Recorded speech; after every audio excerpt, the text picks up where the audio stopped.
ఉన్నా మాకెన్ని తేడాలున్నా దేశమంటే ఏకమవుతాం అంతా ఈ వేళ.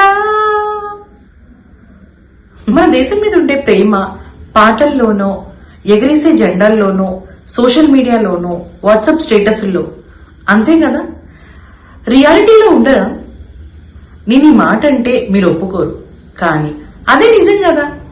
మన దేశానికి వరల్డ్ కప్ వస్తే ర్యాలీలు చేసి చాలా గర్వపడ్డాం. మరి వినీషా ఫోగట్ చేసే ఉద్యమంలో మనం ఎందుకు ర్యాలీలు చేయలేదు? ఓ, మనం ఒలింపిక్స్ చూడం కదా. రీసెంట్ గా కోల్కతాలో ఒక లేడీ డాక్టర్ ని అత్యంత కిరాతకంగా రేప్ చేసి చంపారు. మరి అప్పుడెందుకు దేశమంతా ఏకమవ్వలేదు? ఓ, మన ఇంట్లో జరగలేదనా? మనం ఏం చెయ్యం గాని మన దేశం బాగుపడిపోవాలి. మనకి పథకాలు వద్దు, రాజకీయ పార్టీలు ఇచ్చే పథకాలు ముద్దు, అంతేగా. నిజం చెప్పండి, మన స్వాతంత్ర సమరయోధులు కలలు కన్నా స్వాతంత్రం ఇదేనా? నిజమైన స్వాతంత్రం అంటే స్టేటస్లోనో జెండాలు ఎగరేస్తేనో కాదు.